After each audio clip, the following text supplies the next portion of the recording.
Hello everyone, welcome to study IQ. Study IQ के इस video में हम करेंगे स्टैटिक जीके में Ramsar sites in India. Bharat में जो रामसर साइट हैं वो क्या होती हैं, ये पूरा कंसेप्ट क्या है, वेटलैंड्स क्या होते हैं। तो आइए वीडियो को शुरू करते हैं।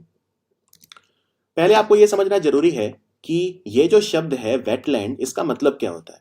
ये आपने बहुत बार वर्ड सुना होगा। कई बार इसको हम नम भूमि बोलते हैं हिंदी में, या हम इसको आर्द्र भूमि बोलते हैं। आर्द्र भूमि, नम भूमि, गीले इलाके। क्या होता है वेटलैंड?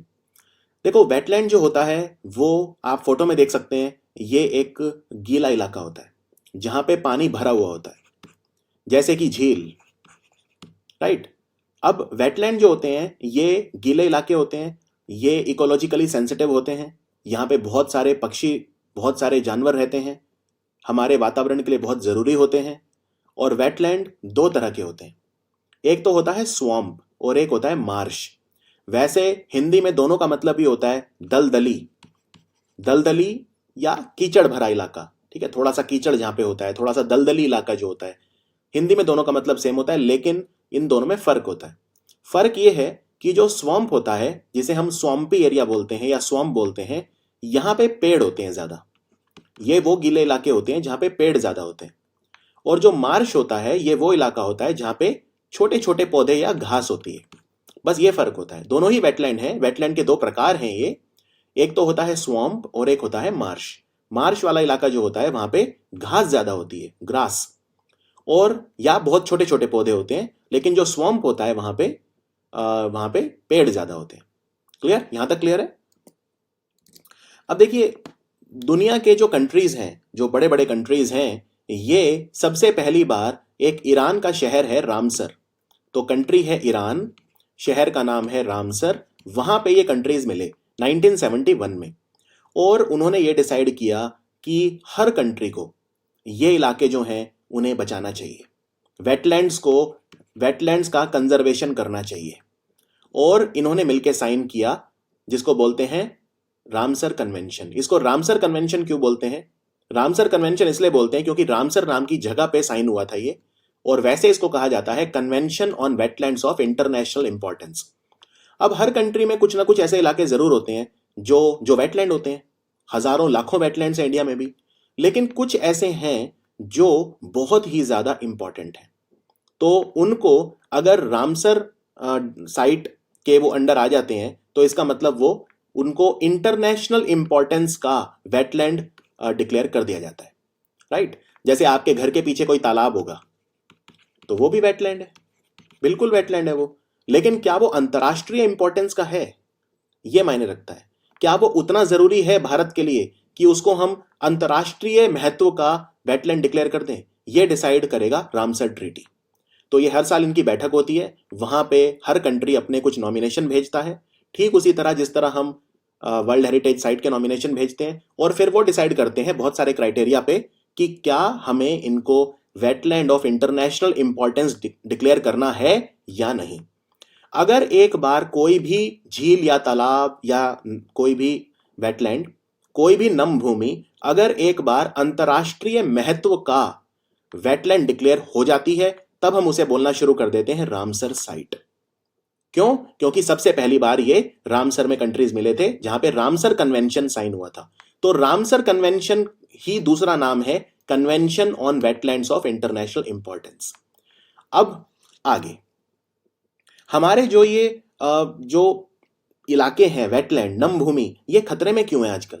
इसके बहुत सारे कारण हैं, आप जानते हैं। सबसे बड़ा तो है पॉल्यूशन, प्रदूषण की वजह से। फिर बढ़ते शहरीकरण और औद्योगिकरण के कारण झीलों के ऊपर दबाव पड़ रहा है। एनक्रोचमेंट यानी कि अतिक्रमण, लोग क्या करते हैं, वहां पे मिट्टी डलवा के और घर बना लेते हैं, ये भी बहुत होता है। कोई तालाब है, मान लो, वहां पे मिट्टी डलवाई, जब वो सूख जाता है और उसको जमीन दबोच लिया, उस जमीन को दबोच लिया, अब वहां पे जो पहले पक्षी आते थे वो भी नहीं आएंगे। हमारी इकोलॉजी धीरे धीरे खत्म हो रही है इसीलिए। तो ये जो वेटलैंड्स हैं ये बहुत इंपॉर्टेंट हैं, क्योंकि ये कई बार पानी का स्रोत भी होते हैं और हमारी प्रकृति का जो संतुलन है वो ये मेंटेन रखते हैं। एक बार जब एक साइट रामसर डिक्लेयर हो जाती है कि ये रामसर साइट है, इसका मतलब वो वेटलैंड ऑफ इंटरनेशनल इंपॉर्टेंस है। अब अंतर्राष्ट्रीय महत्व की वो साइट बन गई है, अंतर्राष्ट्रीय महत्व का वो वेटलैंड बन गया है। वेटलैंड हमें इतने इंपॉर्टेंट क्यों हैं? एक तो हमें इनसे पानी मिलता है, दूसरा ये फ्लड्स को रोकते हैं। फ्लड्स को कैसे रोकते हैं? देखो, अभी 2 साल पहले एक भयंकर बाढ़ आई थी चेन्नई में, बहुत ही भयंकर। जो चेन्नई है उसको नॉर्थ ईस्ट मानसून जो होता है उससे बारिश मिलती है, यानी जब मानसून वापस लौटता है, भारत में पहले साउथ वेस्ट मानसून आता है, यानी दक्षिण पश्चिम मानसून आता है। फिर जब वो वापस लौटता है उसे रिट्रीटिंग मानसून या नॉर्थ ईस्ट मानसून कहा जाता है।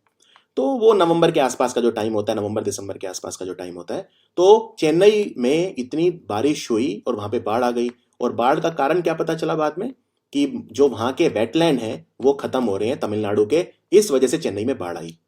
क्योंकि देखिए, जो ये इलाके होते हैं दलदली इलाके, जो वेटलैंड होते हैं, ये बारिश का पानी सोख लेते हैं, एब्जॉर्ब कर लेते हैं। कोई दलदल है मान लो, तो अगर बारिश का पानी है तो वो उसको एब्जॉर्ब कर लेगी।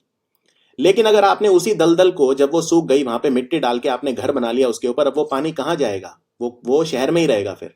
तो वेटलैंड पानी की निकासी बहुत अच्छे से करते हैं, उसको एब्जॉर्ब कर लेते हैं, उसको झील जो हैं, झीलें जब बारिश आती है झीलें भर जाती हैं, तो एक तरह से वो पानी की निकासी झीलों के अंदर भी हो रही है।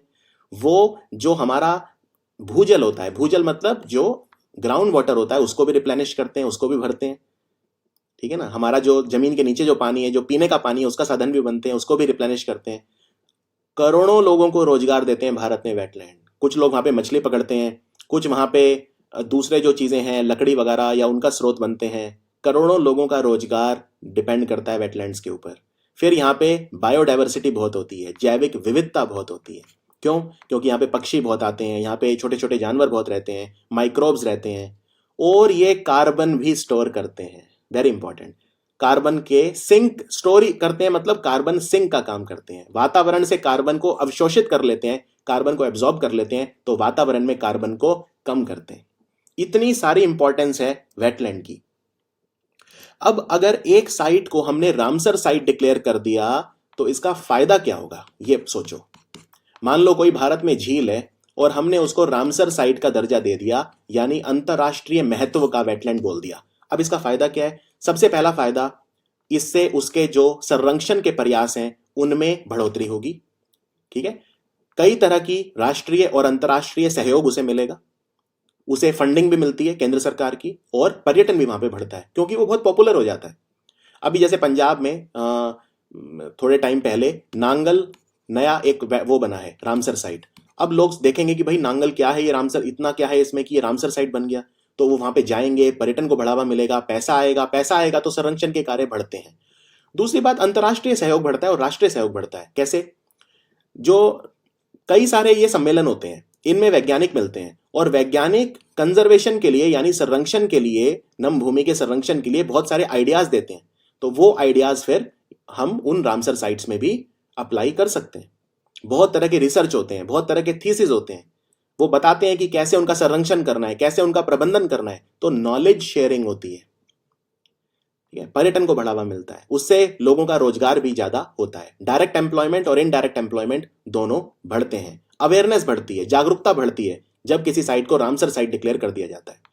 तो भारत में वैसे तो हजारों, हजारों भी नहीं लाखों कहूंगा मैं तो वेटलैंड्स हैं, लेकिन उनमें से सिर्फ 37 ऐसे हैं जो अंतरराष्ट्रीय महत्व के हैं, यानी कि रामसर साइट है। तो 37 है इंडिया में, पहले 27 थे, अभी इस साल फरवरी 2020 में 10 और जोड़ दिए गए हैं, तो टोटल इनकी संख्या 37 है। अब आप समझ गए, रामसर साइट अगर डिक्लेयर कर दिया किसी तो क्या फायदा क्या होगा उस वेटलैंड को। जो मैंने समझाया वही यहां पे हिंदी में लिखा है। पर्यटन को बढ़ावा, संरक्षण और विचारपूर्ण उपयोग उस वेटलैंड का, रामसर साइट घोषित करने के फायदे, और अंतरराष्ट्रीय सहयोग। अच्छा, अब एक इंपॉर्टेंट चीज समझिए। आपने एक वर्ड और सुना होगा कई बार, जिनको बोलते हैं पीटलैंड। पीटलैंड क्या होता है? यह भी बहुत इंपॉर्टेंट वर्ड है। देखो, वेटलैंड्स ही होते हैं पीटलैंड, लेकिन थोड़ा सा डिफरेंट है। डिफरेंट कैसे है? आप एक फोटो दिखाता हूं। अब ये जो है, ये कहीं पे पानी था, वेटलैंड है, और इसमें फूल, पत्तियां, फल, जो पौधे हैं वो मर जाते हैं, कई बार वो टूट के गिर जाते हैं, पौधों की पत्तियां गिरती रहती हैं, तो वो वहां पे गिरती रहती हैं। अब अगर मान लीजिए ये जो वेटलैंड है, इसमें लीव्स, पौधों की पत्तियां, पौधे, और भी तमाम सारी चीज, घास वगैरह, वो मिल गई, पानी में मिल जाते हैं गिर के, ठीक है? यहाँ पे देखिए ये जो है वेटलैंड, इसमें कितने सारे ये एक जमावड़ा हो गया है, और ये जमावड़ा जो है एक के ऊपर एक गिरता रहता है। अब जब एक के ऊपर गिरता रहता है और मान लीजिए ऊपर मिट्टी आ गई, तो फिर इनका विघटन नहीं हो पाता, यानी ये टूट नहीं पाते। नॉर्मली क्या होता है, नॉर्मली ये होता है, मान लो एक पत्ती है, एक पत्ती को अगर आप उसमें मिट्टी मिला दो उसके अंदर, कुछ दिनों के बाद वो पत्ती आपको नजर नहीं आएगी, क्योंकि पत्ती पूरी तरह से मिट्टी में मिल जाएगी, मिट्टी ही बन जाएगी, वो आपको नजर नहीं आएगी वो।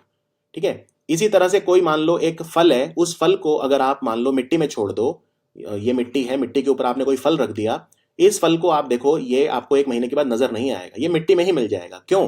क्योंकि बहुत सारे बैक्टीरिया, बहुत सारे सूक्ष्म जीव इसके ऊपर एक्ट करेंगे और ऑक्सीजन की मदद से एरोबिक डिग्रेडेशन करेंगे, इसका विघटन करेंगे, इसको तोड़ेंगे, इसको फ्रेगमेंट करेंगे, जिन तत्वों में ये बना है उसी में टूट जाएगा और फिर ये हमारे वातावरण में मिल जाएगा। लेकिन समस्या क्या होती है, कई बार ये इतना आसान नहीं है, क्योंकि अब यहाँ पे देखिए ये पत्तियां वगैरह टूटती रही, पानी में गिरती रही, फिर इनके ऊपर और गिरती रही पत्तियां वगैरह, ये वो, तो इनका विघटन नहीं हो पाता, क्योंकि कई बार ये मिट्टी में मिल जाती हैं। अब ये पत्तियां अगर मिट्टी के नीचे दब गई तो उसमें फिर ऑक्सीजन की कमी रहेगी, ऑक्सीजन से एक्सपोज नहीं है, ये वातावरण की जो ऑक्सीजन है वो इनके टच में नहीं आ पाएगी, इसलिए इनका विघटन नहीं हो पाएगा, ये फ्रेगमेंट नहीं हो पाएंगी, डीकम्पोज वर्ड होता है अंग्रेजी में, ये डीकम्पोज नहीं हो पाएंगी। तो क्या बनेगा, तो ये पीट बन जाएगा। पीट, पीट ये ऑर्गेनिक मटेरियल होता है, हाईली ऑर्गेनिक और कोलॉइड मटेरियल होता है ये, और ये जो है इसमें कार्बन बहुत ज्यादा है। अच्छा आप ये सोचिए, एक जो पत्ती है, ये पत्ती किस चीज की बनी है? बहुत सारे तत्व हैं इसमें, कार्बन है इसमें, नाइट्रोजन है इसमें, बहुत सारे तत्वों की बनी है। अब अगर इसको बैक्टीरिया ने पूरी तरह से तोड़ दिया, तो क्या ये कार्बन मैं कह सकता हूं कि वापस हमारे वातावरण में चला जाएगा, यानी हमारे एनवायरनमेंट में ये कार्बन चला जाएगा, हमारी हवा में चला जाएगा, हमारे उसमें चला जाएगा। लेकिन अब क्योंकि टूट नहीं पाया और ये कई वर्षों तक दबा रहा, तो इस वजह से क्या होगा, इस वजह से ये पीट बन जाएगा। और ये जो पीट है, क्योंकि जिस चीज में कार्बन होता है आप उसको जला सकते हैं, आप उसका इस्तेमाल ईंधन के तौर पे कर सकते हैं। कोयला क्या है, कोयला कार्बन ही तो है, जलाओ, हाइड्रोकार्बन जितने भी होते हैं उनको जला सकते हो, तो कार्बन को जलाया जा सकता है, सब कार्बन के ही स्रोत होते हैं, तो ये पीट जो है ईंधन का काम करता है।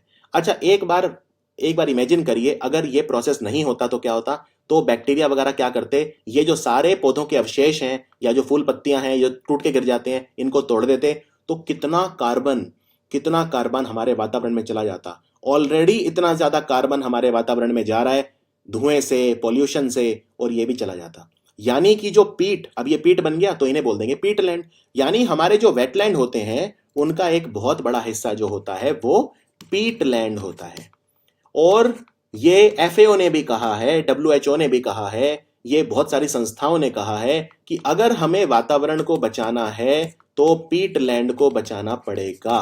क्यों बचाना पड़ेगा? क्योंकि अगर मान लीजिए पीटलैंड जो है इनका विघटन शुरू हो गया, ये अगर सही से हमने मैनेज नहीं किए ये वाले वेटलैंड जिन्हें पीटलैंड कहा जाता है, तो वो कार्बन जो अब तक जमा होती थी पीट में, अब वो कार्बन जो है ऑक्सीजन के टच में आ जाएगी, और ऑक्सीजन के टच में आते ही ये जो कोलोइडल मास है या जो ऑर्गेनिक मटेरियल है टूट के हमारे वातावरण में कार्बन को रिलीज करेगा, तो हमारे वातावरण में कार्बन बहुत ज्यादा बढ़ जाएगा। यहाँ पे भी देखिए ये पीट पीट वाला एरिया, ये सारा ये देख रहे हैं आप, ये जो मिट्टी के साथ मिलके जो बना दिया ये एरिया, और कई बार ये जो एरिया है ये फ्यूल की तरह भी इस्तेमाल किया जा सकता है। तो हमें अब मान लीजिए अगर हमने, अब तो मिट्टी के नीचे दब गया, अगर हमने पीटलैंड को ढंग से मेंटेन नहीं किया तो ये यहाँ पे खत्म होगा तो नीचे जो दबा हुआ मटेरियल है वो ऑक्सीजन के टच में आ जाएगा। अभी तक उसे ऑक्सीजन नहीं मिल रही थी, ऑक्सीजन के टच में एक बार आ गया तो फिर इसका विघटन शुरू हो जाएगा और ये कार्बन रिलीज करेगा जो अब तक स्टोर थी, और हमारे वातावरण में कार्बन बढ़ जाएगा। इसलिए ये बहुत जरूरी है कि हम पीटलैंड्स को बचाएं। और पीटलैंड्स में कितनी कार्बन होती है आपको एक आइडिया देता हूं। हमारी मिट्टी में, पूरी दुनिया में जितनी भी कार्बन है ना, उसकी 40% कार्बन पीटलैंड्स में जमा है। इसी से आप अंदाजा लगा लीजिए। और अगर ये 40% कार्बन गलती से रिलीज हो गई तो आप सोच सकते हैं धरती पे क्या होगा। क्योंकि कार्बन क्या करेगा, एक बार रिलीज हो गया तो कार्बन करेगा भूमंडलीय ऊष्मीकरण, यानी कि ग्रीन हाउस इफेक्ट, हमारे वातावरण को गर्म कर देगा। ग्लोबल वार्मिंग बोलते हैं भूमंडलीय ऊष्मीकरण, यानी ग्लोबल वार्मिंग कर देगा और फिर धरती समाप्त हो जाएगी। तो अच्छा एक बात और, यानी कि मैं कह सकता हूं कि जो पीटलैंड होते हैं, और पीटलैंड क्या होते हैं, वेटलैंड ही होते हैं, तो वो कार्बन को स्टोर करके रखते हैं, इसमें तो कोई शक नहीं है, कार्बन को स्टोर करके रखा है उन्होंने। लेकिन इसके साथ साथ वो कार्बन को एब्जॉर्ब भी करते हैं। यानी वो सिर्फ कार्बन को स्टोर नहीं करते बल्कि कार्बन सिंक का भी काम करते हैं। कार्बन सिंक का मतलब ये होता है वातावरण में जो कार्बन है उसको भी वो एब्जॉर्ब करते हैं। तो यानी कि डबल फायदे हैं, कार्बन को रिमूव भी कर रहे हैं वातावरण से और स्टोर भी कर रहे हैं, कार्बन सिक्वेस्टर भी कर रहे हैं, राइट। और जो पीटलैंड होते हैं वो सिर्फ 3% है दुनिया की जो जमीन है, क्षेत्रफल है उसका, लेकिन उसके बावजूद 550 गीगाटन कार्बन स्टोर करके रखी हुई है उन्होंने, जो कि हमारी मिट्टी में जितनी भी कार्बन है उसका 40% है। तो पीटलैंड्स को बचाना बहुत ही ज्यादा आवश्यक है। अब 2 फरवरी का जो दिन है वो हम वर्ल्ड वेटलैंड डे के रूप में मनाते हैं। 2 फरवरी हर साल वर्ल्ड वेटलैंड डे। क्यों? क्योंकि जो रामसर कन्वेंशन साइन हुआ था वो 2 फरवरी 1971 को हुआ था, इसलिए यह तारीख जरूरी है और इसलिए 2 फरवरी का दिन जो है वो वर्ल्ड वेटलैंड डे के रूप में मनाया जाता है।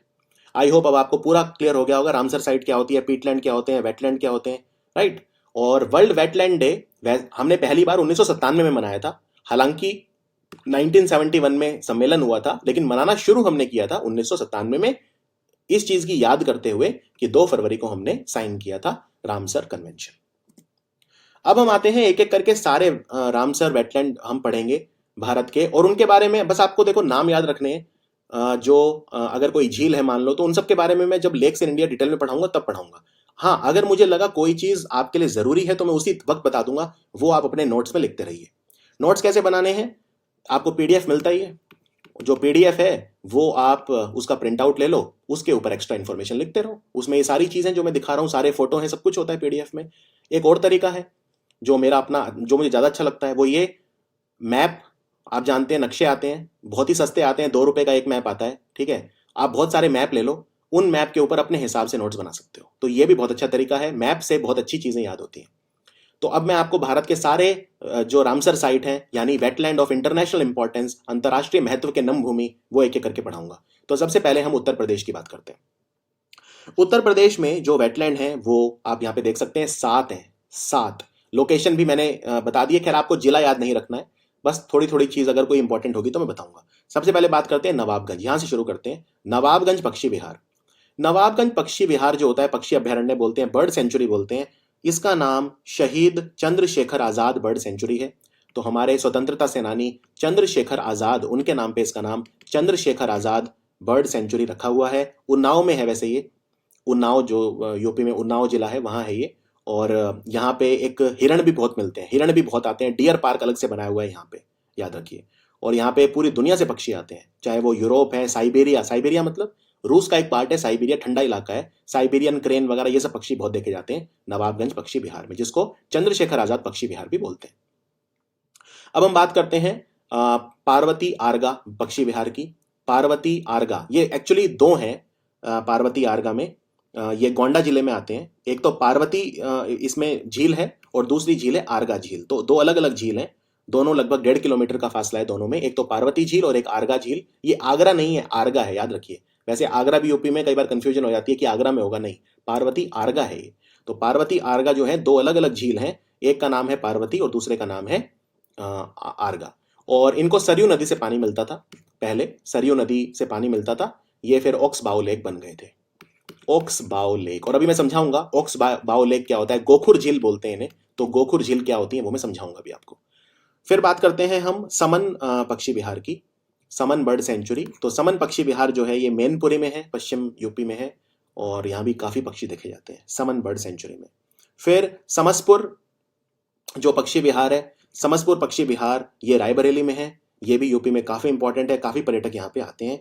फिर है सांदी, सैंडी या सांदी पक्षी विहार, पक्षी अभ्यारण्य, और ये जो है हरदोई में है। इसको दहर झील भी बोलते थे पहले, दहर झील बोलते थे इसे पहले, सैंडी पक्षी विहार को। और फिर है अपर गंगा, यानी गंगा नदी का जो ऊपरी गंगा नदी है उसका वो इलाका जो ब्रिज घाट से नरोड़ा तक जाता है। नरोड़ा फेमस है, यहाँ पे न्यूक्लियर पावर प्लांट भी है, नाभिकीय संयंत्र है न्यूक्लियर पावर प्लांट नरोड़ा में, यूपी में। तो ब्रिज घाट से लेके नरोड़ा तक जो गंगा नदी का जो स्ट्रेच है वो भी एक रामसर साइट है। क्यों? क्योंकि यहाँ पे मिलती है डॉल्फिन। एक तो यहाँ पे डॉल्फिन मिलती है और एक मगरमच्छ मिलता है, विशेष मगरमच्छ जिसको घड़ियाल कहा जाता है। घड़ियाल, वैसे भारत में 3 तरह के मगरमच्छ होते हैं, लेकिन आप याद रखिए कि घड़ियाल वाला जो मगरमच्छ है वो यहाँ मिलता है। तो डॉल्फिन और घड़ियाल के लिए विशेष तौर पे मशहूर है ब्रिज घाट से लेकर नरोला तक का इलाका। तो आई होप मैंने सारे कवर कर लिए। तो ये हैं हमारे, और एक ये भी है सरसई नवर झील। सरसई नवर झील जो है ये इटावा में है, और यहाँ पे ये जो सारस क्रेन है ये बहुत मिलता है, सारस कॉन्च भी बोलते हैं इसे। ये बेसिकली सबसे बड़ा पक्षी है जो उड़ सकता है, सारस क्रेन या सारस कॉन्च इसे बोलते हैं। तो ये यहाँ काफी मिलता है सरसई नवर झील में। तो ये हो गए हमारे यूपी के 7 रामसर साइट। अब मैंने आपको एक वर्ड बताया था, वो है गोखुर झील। ये गोखुर झील क्या होती है और कैसे बनती है, इस पे मैं थोड़ा सा प्रकाश डालना चाहता हूं। देखो बेसिकली क्या होता है, कभी भी ना नदी ऐसे नहीं बहती कि भाई एकदम सीधी बह रही है, नहीं, नदी तो हमेशा सर्पीली तरह से बहती है, एकदम सर्प की तरह, राइट। और इसे विसर्प कहा जाता है, नदी विसर्प, या अंग्रेजी में बोलते हैं मिएंडर। मिएंडर मतलब जब एक नदी सर्पीली तरह से बहती है तो उसे मिएंडर कहा जाता है। जैसे ये नदी देखिए यहाँ पे, ये फोटो, ये नदी ऐसे घुमावदार बहती है हमेशा। और अगर घुमावदार नहीं भी होती शुरू में तो बाद में घुमावदार हो जाती है, क्योंकि वो समय के साथ उसमें परिवर्तन आते हैं। और ये जब घुमावदार नदी बहती है तो उसमें क्या होता है, बड़ा इंटरेस्टिंग है ये। चलिए हम एक, अगर मान लीजिए घुमावदार नदी है तो इसका हम ये वाला हिस्सा ले लेते हैं। मान लीजिए ये हिस्सा ऐसे है, ये हिस्सा एक छोटा सा हिस्सा ले रहा हूं मैं नदी का, ये ऐसे है, ठीक है। अब नदी का पानी मान लेते हैं ऐसे बह रहा है, तो ये नदी का पानी ऐसे आएगा फिर, ठीक है। अब जब ऐसे आएगा तो ये सीधा जाके ऊपर टकराएगा पहले, फिर यहां पे नीचे आएगा, ठीक कह रहा हूं। पानी का बहाव आप इमेजिन करिए, ये पॉइंट ए है और ये पॉइंट बी है, नदी का पानी यहां से यहां तक बह रहा है, तो कैसे बहेगा, यहां से ऐसे आ रहा है, ये पानी एकदम से ऐसे जब घूमेगा तो ऊपर टकराएगा जाके और फिर नीचे आएगा। जब ये बार बार ऊपर टकराएगा तो क्या होगा, यहां पे मिट्टी हटती जाएगी, क्योंकि पानी बार बार टकरा रहा है यहां पे, तो वहां पे मिट्टी हटती जाएगी। और यहां पे पानी का बहाव स्लो है, तो यहां पे जो मिट्टी अपने, जो ये पानी है अपने साथ मिट्टी लेकर आया है, ये यहां पे डिपॉजिट होती जाएगी। क्लियर, ऊपर टकरा रहा है तो ऊपर से मिट्टी हटेगी, और ये जब मिट्टी हटेगी तो कुछ तो यहां बैठ जाएगी, और कुछ पानी अपने साथ ही मिट्टी लेके आता है, सिल्ट वगैरह लेके आता है। वो अलुवियल सॉइल खास तौर पे इस बात के लिए फेमस है, ये वो मिट्टी होती है अलुवियल सॉइल जो मिट्टी अपने साथ लेके आती है, जलोढ़ मिट्टी बोलते हैं, जलोढ़, ठीक है। तो ये यहाँ पे डिपॉजिट होती रहेगी नीचे। अब अगर मैं इसी चीज को कुछ समय के बाद देखूंगा, क्योंकि यहाँ पे ये मिट्टी हटती जा रही है, तो ये ज्यादा घुमावदार ऐसे हो जाएगी, यानी ये ऐसे हो जाएगी कुछ समय के बाद, क्योंकि ऊपर वो टकरा टकरा के वो हो रहा है, तो ये कुछ समय के बाद आपको ऐसे दिखाई देगी, यानी और ज्यादा घुमावदार हो जाएगी बार बार। अब यहाँ पे ये पानी फिर ऊपर जाके टकरा रहा है, तो फिर यहाँ पे डिपॉजिट होता जाएगा, फिर ऊपर से और वैसी हो जाएगी, तो कुछ समय के बाद आप देखेंगे तो ये बिल्कुल ऐसी हो जाएगी, एकदम बिल्कुल ऐसी हो जाएगी, राइट। नीचे मिट्टी डिपॉजिट होती जा रही है और ऊपर से हटती जा रही है, और कुछ समय के बाद क्या होगा, ये यहाँ पे ये वाला जो एरिया है ये अलग हो जाएगा, और ये पानी यहाँ से सीधा चला जाएगा, नदी सीधी हो जाएगी, ये वाला इलाका अलग रह जाएगा। तो ये वाला जो शेप है कैसा है, ये यू शेप है, ये यू शेप के लेक बन जाएंगे, और इन्हें बोलते हैं गोखुर झील। ये मेन नदी से फिर अलग हो जाएंगे, नदी फिर सीधी हो जाएगी, यानी यहां से ये पहले कुछ इस तरह थी, फिर ये कुछ इस तरह हुई, फिर और ज्यादा इस तरह हुई, और फिर यहां से सीधी हो गई और ये वाला इलाका कट गया। अब यहां पे देखिए, ये मेरे पास, ये देखिए, ये यहां पे बिल्कुल क्लियर है, ये जो नदी है ये पहले ऐसे बहती थी कभी, लेकिन वो धीरे धीरे जो है ये इलाका जो है ये पूरा अलग हो गया। अब ये नदी एकदम सीधी हो गई है और ये बिल्कुल एक अलग झील बन गई। ये जो झील है इसकी बनावट देखिए, ये यू शेप की झील है, इसे गोखुर झील या ओक्स बाउ लेक बोलते हैं, ओक्स बाउ लेक। तो ओक्स बाउ लेक जो होते हैं ये जनरली नदी से अलग होकर बनते हैं, और नदी की जो संरचना है उसके हिसाब से बनते हैं। और एक नदी क्योंकि वो घुमावदार होती है तो कई तरह के ओक्स बाउ लेक बना सकती है, जगह जगह पे वो ओक्स बाउ लेक बना सकती है।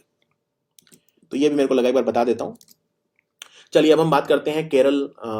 केरल के जो झील हैं, केरल में 3 रामसर साइट हैं। एक तो है वेम्बानाड कोल झील। वेम्बानाड कोल झील भारत की सबसे लंबी झील है, पूरे भारत की सबसे लंबी झील है वेम्बानाड कोल झील। और यहाँ पे ये आप देख रहे हैं नेहरू, ये जो बोट है ये नेहरू बोट रेस भी होती है, जो आपने केरल में कई बार देखा होगा, जब वहां का टीवी पे वो भी आता है पर्यटन का विज्ञापन, तो उसमें नाव की रेस होती है। तो नेहरू बोट रेस इस झील में करवाई जाती है हर साल, वेम्बानाड कोल झील। और ये बहुत बड़ी झील है, ये कई जगह फैली हुई है। कोची में है, फॉर एग्जाम्पल कोची, कोची बंदरगाह जो है वो इसी झील के किनारे है, कोची बंदरगाह।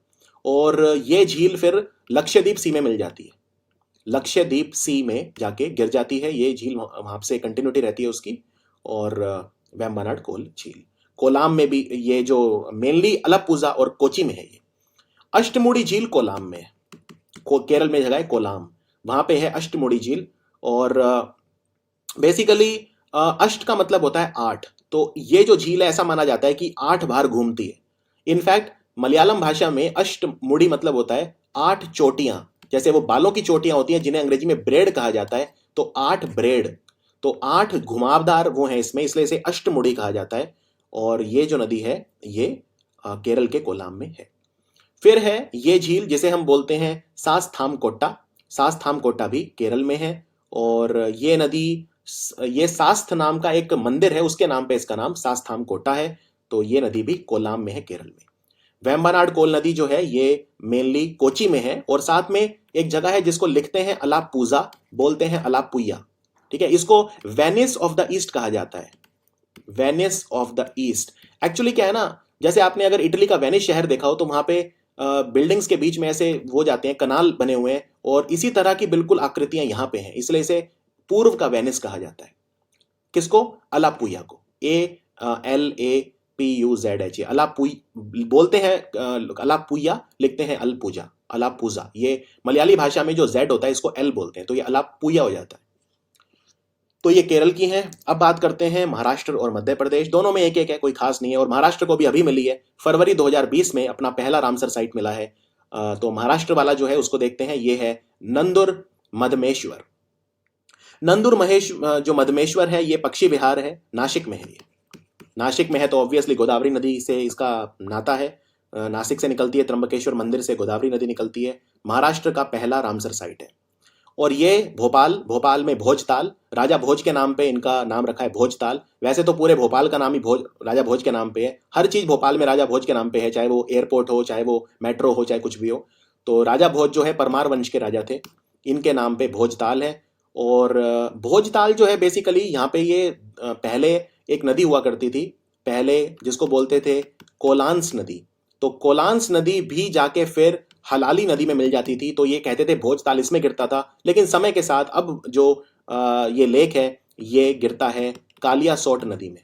तो कालियासोट नदी जो है ये बेतवा की सहायक नदी है, यानी आप एक तरह से ये बोल सकते हैं कि जो भोजताल का पानी है वो बेतवा में कंटिन्यूटी उसकी रहती है।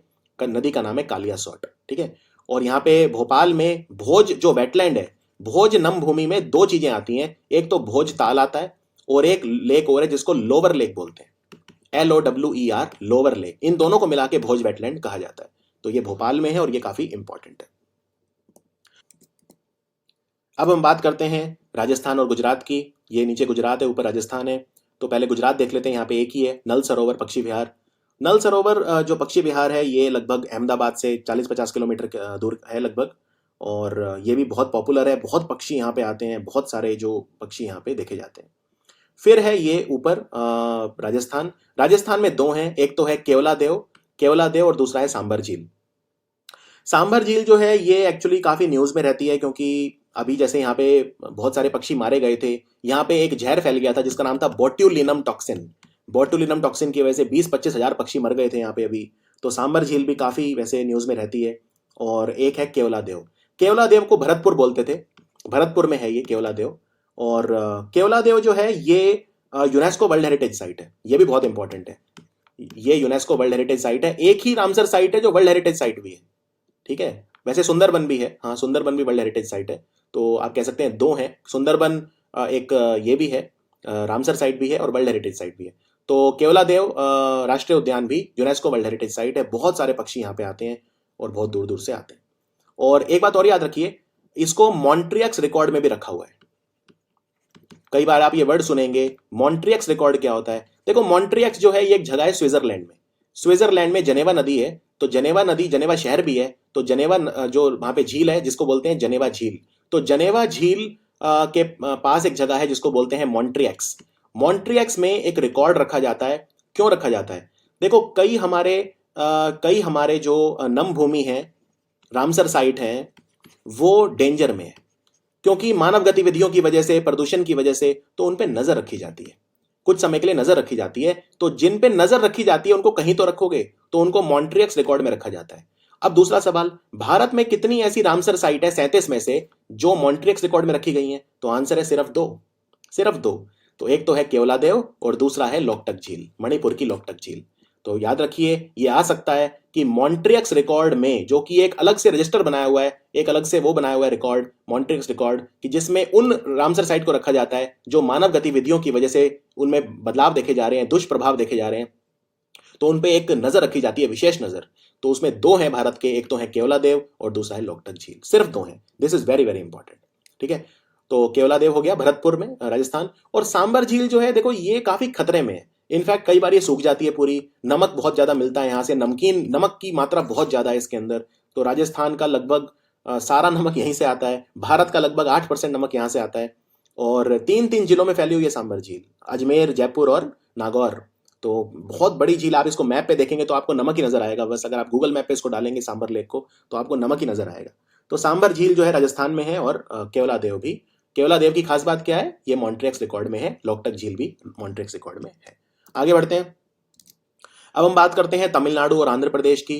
तो आंध्र प्रदेश में कोलेरू झील है, और कोलेरू जो झील है यहाँ पे फ्लेमिंगो पक्षी बहुत आते हैं, ठीक है ना। ये एक बहुत इंपॉर्टेंट है कि यहाँ पे जो पक्षी आते हैं विशेष तौर पे वो फ्लेमिंगो पक्षी बहुत आते हैं, बहुत खूबसूरत हंस जैसे दिखने वाले पक्षी होते हैं फ्लेमिंगो। इसके अलावा कोलेरू झील जो है यहाँ पे, ये दो जिलों में फैली हुई है, कृष्णा और वेस्ट गोदावरी जिला।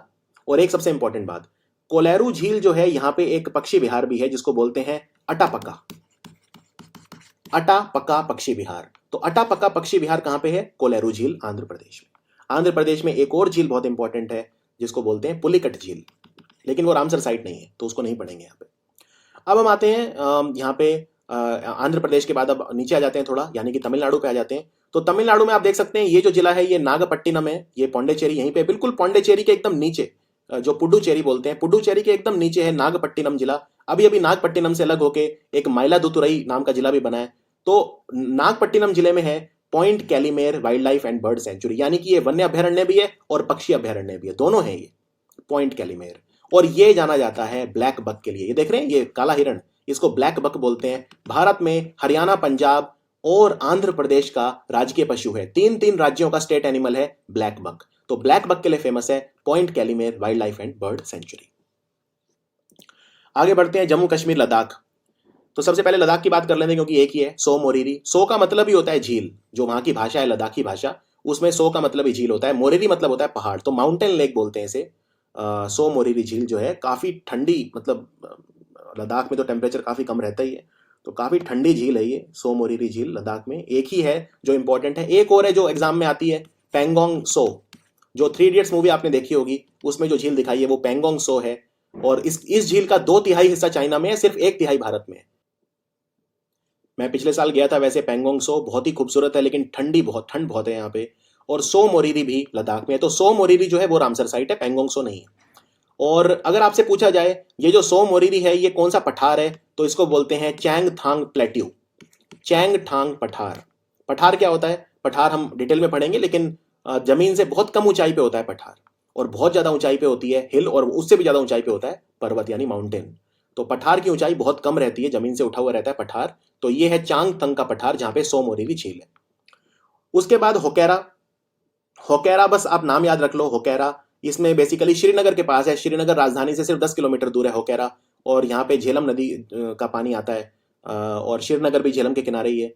फिर वुलर झील। वुलर झील मीठे पानी की बहुत बड़ी झील है, इनफैक्ट एशिया की सबसे बड़ी झीलों में से एक है मीठे पानी की वुलर झील, बांदीपोरा जिले में आती है, इसमें भी झेलम का पानी आता है।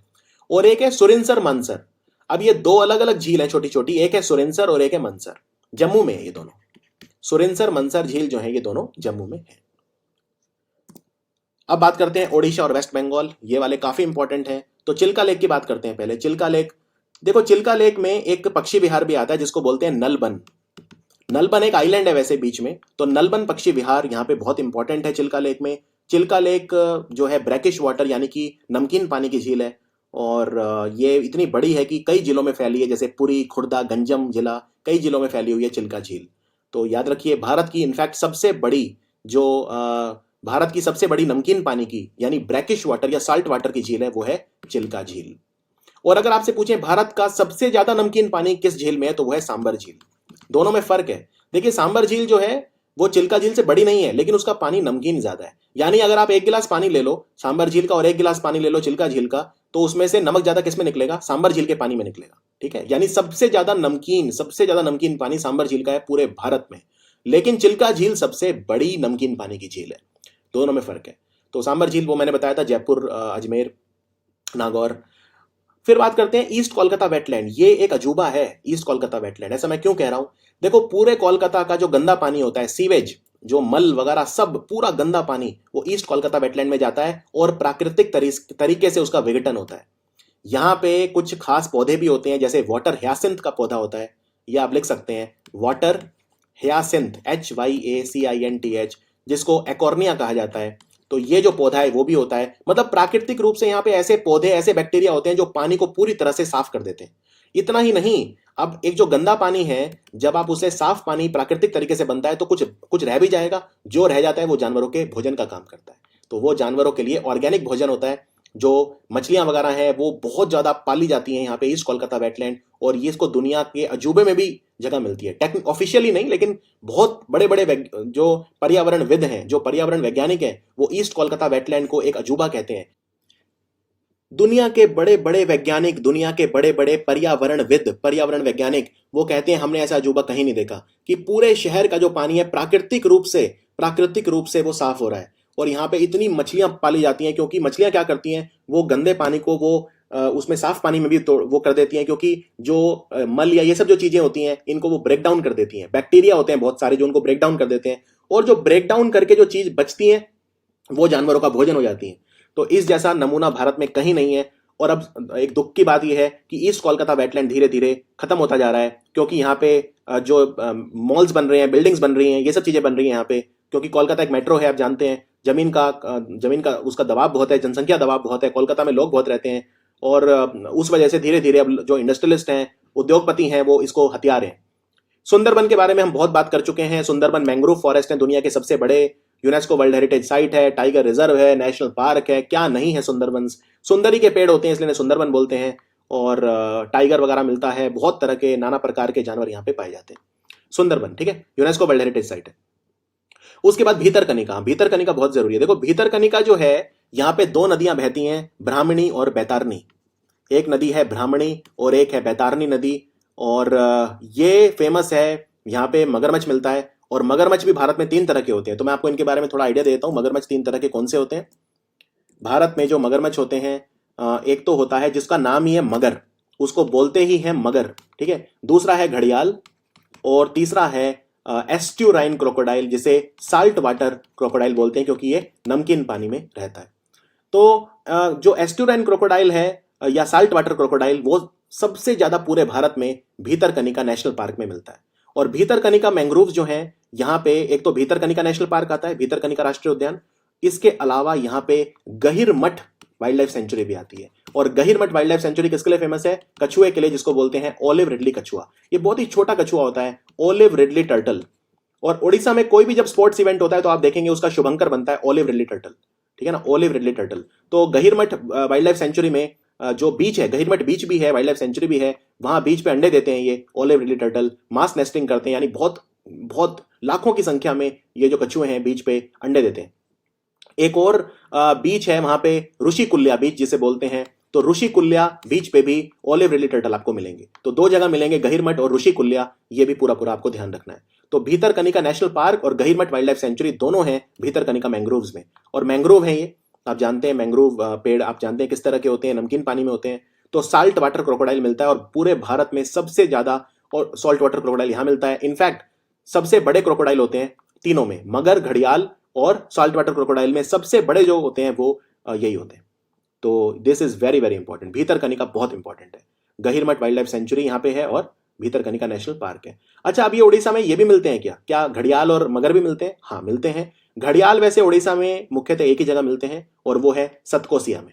सतकोसिया टाइगर रिजर्व भी है, तो वहां पे घड़ियाल भी पाए जाते हैं। और मगर उड़ीसा में एक ही जगह मिलता है, जो है घोड़ाहाड़ा। जगह को बोलते हैं घोड़ाहाड़ा, GHODA, घोड़ाहाड़ा, HADA, घोड़ाहाड़ा। तो यहाँ पे मगर भी पाए जाते हैं। बाकी भारत में घड़ियाल और भी जगह मिलते हैं, जैसे जो बहुत सारी वाइल्ड लाइफ सेंचुरी, जैसे नेशनल चंबल सेंचुरी है वहाँ मिलते हैं। कई जगह कटरनिया घाट वाइल्ड लाइफ सेंचुरी जो उत्तर प्रदेश में, वहाँ मिलते हैं। तो घड़ियाल भी काफ़ी जगह पाए जाते हैं। चलिए अब हम आते हैं पंजाब। पंजाब में बस आप नाम याद रख लो, कोई बहुत ज़्यादा वैसे नहीं पूछते हैं, लेकिन पंजाब में पहले 3 वेटलैंड होते थे। अब देखिए कितने सारे हो गए हैं, क्योंकि ये 3 नए बने हैं, 3 पहले थे, 6 हो गए हैं। तो यूपी के बाद सबसे ज़्यादा वेटलैंड यहीं पे हैं। तो इनके बारे में आपको एक एक लाइन बता देता हूँ। कंजली की बात करते हैं। कंजली वेटलैंड जो है ये कपूरथला में है। इसमें ब्यास का पानी आता है कंजली वेटलैंड में। फिर है हरिके वेटलैंड। यहाँ हरिके वेटलैंड जो है ये हरिके गांव का नाम है। यहाँ पे ब्यास और सतलुज नदी जो है दोनों का पानी आता है, दोनों मिलती हैं नदियाँ, ब्यास और सतलुज। और ब्यास और सतलुज नदियाँ जो है ये सिंधु की सहायक नदियाँ, इंडस की। फिर ब्यास कंजर्वेशन रिजर्व है। ब्यार संरक्षण रिजर्व जो है ब्यास नदी पे ही है। और यहाँ पे एक ऐसा जानवर मिलता है जो पूरे भारत में कहीं नहीं मिलता, जिसको बोलते हैं इंडस डॉल्फिन। एक विशेष तरह की डॉल्फिन भारत में सिर्फ ब्यास नदी में पाई जाती है। यहाँ पे ब्यास शहर भी है, काफी फेमस है। ब्यास शहर जो है अध्यात्म के लिए भी फेमस है, अमृतसर के पास है यहाँ पे। फिर केशोपुर मियाँ कम्युनिटी रिजर्व है, केशोपुर मियानी कम्युनिटी रिजर्व। और ये भी पंजाब में, बस आप नाम याद रख लो। रोपड़ है, रोपड़ वेटलैंड भी इंपॉर्टेंट है। सतलुज नदी का पानी इसमें आता है रोपड़ वेटलैंड में। और फिर है नांगल। नांगल आपने भाखड़ा नांगल सुना है? भाखड़ा नांगल बांध। तो बस ये कुछ नहीं है, नांगल बांध ही है ये। नांगल वाइल्ड लाइफ सेंचुरी जो है ये है। यहाँ पे नांगल जो बांध है उसी का पानी है, उसी में जो जानवर वगैरह हैं, जो पक्षी वगैरह आते हैं, तो उसी को नांगल वन्यजीव अभयारण्य कहा जाता है। तो ये है पंजाब में 6। उसके बाद बात करते हैं हमारे नॉर्थ ईस्ट पे आ जाते हैं। मणिपुर, त्रिपुरा, असम। नॉर्थ ईस्ट में 3 है। तो सबसे पहले लोकटक झील। देखो लोकटक झील जो है ये इसमें तैरते हुए, मैं ध्यान ध्यान दीजिए इस बात पे, तैरते हुए इस तरह की चीजें मिलती हैं। इन्हें फुमड़ी कहा जाता है, PHUMDI, फुमड़ी। यानी तैरती हुई जो वेजिटेशन है, यहाँ पे तैरती हुई वेजिटेशन, ऑर्गेनिक कंटेंट जो होता है उसे फुमड़ी कहा जाता है। उसके लिए फेमस है लोकटक झील। और यहाँ पे भारत का एकमात्र तैरता हुआ नेशनल पार्क है, जिसे बोलते हैं कीबुल लमजाओ। कीबुल लमजाओ राष्ट्रीय उद्यान ये यहीं पे है, लोकटक झील में ही। और ये तैरता हुआ नेशनल पार्क है, राष्ट्रीय उद्यान है। लोकटक झील आपको बता दूं पूरे नॉर्थ ईस्ट की सबसे बड़ी झील है मीठे पानी की, यानी कि फ्रेश वाटर की, लोकटक झील। फिर रुद्र सागर झील है। ये पिछले साल न्यूज में आई थी 2019 में, क्योंकि यहाँ पे बत्तख छोड़ी गई थी पानी को साफ करने के लिए। ये जो महल देख रहे हो आप, इसको नीर महल बोलते हैं। Very important. नीर महल पूरे त्रिपुरा का सबसे ज्यादा इंपॉर्टेंट टूरिस्ट स्पॉट है। और ये रुद्र सागर झील के बीच में है नीर महल। महाराजा वीर विक्रम माणिक्य किशोर का महल है ये, जिनके नाम पे अगरतला का एयरपोर्ट रखा हुआ है। फिर असम में आते हैं। असम में दीपोर बिल। दीपोर बिल जो है ये असम में है, कमरूप जिले में आता है ये, कमरूप जिले में। तो ये है नॉर्थ ईस्ट में 3 रामसर साइट। हिमाचल में देख लेते हैं। हिमाचल में रेणुका, आपने रेणुका मंदिर सुना होगा। ये मंदिर है रेणुका मंदिर। रेणुका जी त्योहार लगता है हिमाचल में, तो वो यहीं लगता है, रेणुका झील में लगता है। और बस आप ये याद रख लो कि रेणुका झील जो है यहाँ पे रेणुका जी त्योहार लगता है। और जो है ये सिरमौर जिले की बात हो रही है। वैसे रेणुका झील की एक बात और भी है इंपॉर्टेंट, कि रेणुका कौन थी? रेणुका भगवान परशुराम की माता जी थी। ऐसा माना जाता है भगवान परशुराम का जन्म यहाँ पे हुआ था, ये इस जगह पे हुआ था जहां मंदिर बना दिया है। और भगवान परशुराम विष्णु के 6ठे अवतार थे। विष्णु के 10 अवतार हैं, 10वां धरती पे भी नहीं आया है, 9 आ चुके हैं, तो 6ठे अवतार परशुराम थे। चंद्रताल झील है। चंद्रताल भी पूछ सकते हैं, लाहौल स्पीति में है ये। और इसमें चंद्र बेसिकली नदी का नाम है, जो चेनाब की सहायक नदी है। तो याद रखिए। पोंग डैम, ये इंपॉर्टेंट है, महाराणा प्रताप सागर बोलते हैं इसे, महाराणा प्रताप सागर बोलते हैं पोंग डैम को। और ये कांगड़ा में आता है, ब्यास नदी का पानी इसमें है। तो ये है हिमाचल के 3 रामसर साइट। तो हमने सारे कवर कर लिए पूरे 37 के 37। ठीक है, अब हम काफी कॉन्फिडेंट हो गए हैं। और ये मैप है पूरा, आप एकदम डिटेल्ड मैप है। आप ब्लैक एंड व्हाइट या कलर जो भी आपको प्रेफरेंस आपकी है उस हिसाब से रिवीजन कर सकते हैं।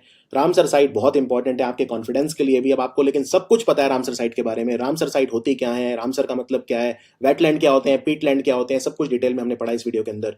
कोई भी डाउट हो आप मुझे सोशल मीडिया पे, इंस्टाग्राम वगैरह पे मैं काफ़ी एक्टिव हूँ, वहाँ मुझसे आप डाउट पूछ सकते हैं। तो Ramsar site is a very important topic for your exam and I hope you enjoyed the topic. तो अब मिलेंगे। यहाँ पे टेबल भी बना दी है, टेबल में सब कुछ लिख दिया है मैंने, कौन सा कहाँ है, किस साल में बना, और वो सब कुछ लिख दिया है। टेबल से भी आप रिवीजन कर सकते हैं, आपके PDF में आपको वो मिलेगी। सो ये था हमारा वीडियो। मिलते हैं फिर स्टैटिक जीके के एक और अध्याय में। देखते रहिए study IQ app static course.